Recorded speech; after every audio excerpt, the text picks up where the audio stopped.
Good morning and welcome to Wake Up Well this Sunday morning.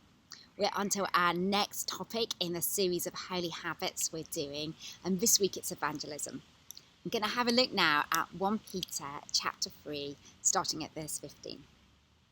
But in your hearts revere Christ as Lord. Always be prepared to give an answer to everyone who asks to give a reason for the hope that you have. But do this with gentleness and respect, keeping a clear conscience so those who speak maliciously against your good behaviour in Christ may be ashamed of their slander. For it is better, if it is God's will, to suffer for doing good than doing evil. The context of this passage is suffering for doing good. We know that here that the New Testament church would have been against quite a lot of opposition. And so we know, don't we, that, as we share the good news, if we share the reason of our hope in Christ, that it's not always met with the best responses. And so here it is appealing that actually be ready to always give an answer in whatever the context for the hope that you carry. We carry hope, don't we? Even in the hardest and the toughest of times, as maybe it's been the last few months or even now, but we have a reason for that hope. And that hope brings life, and that hope is infectious. And so I think it's important that we are ready in whatever context to share that hope that we carry.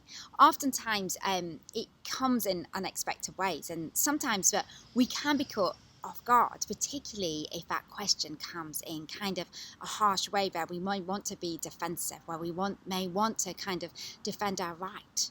But here it's saying, actually, let's be always speaking in gentleness and respect. And so, if things do not go so well, then we've got a clear conscience that, we're not suffering for something that maybe we shouldn't have said and didn't and deserve, rather than actually going in love and respect. Oftentimes, people respond out of hurt and out of pain. And so we see many times as we've had the privilege to stand on the steps outside of a church, inviting people in to various things we're doing, such as our healing prayers or spirit cafe, where we're inviting people if they'd like prayer for peace, maybe some direction or physical healing. And sometimes the responses can be quite interesting. But often those responses are going to be coming out of either a place of not knowing, out of pain, out of suffering. And so maybe their question is kind of, why would I believe in God in the midst of so much pain and hardship? And so for us to have kind of a reason of what is our hope, we won't have the words for the world's suffering or for somebody's pain, but we do have words for our hope. And so, if we're going out on the street specifically, then maybe we're kind of thinking through this, but it's good, isn't it, in all circumstances to be ready to share the hope that we have if we're asked.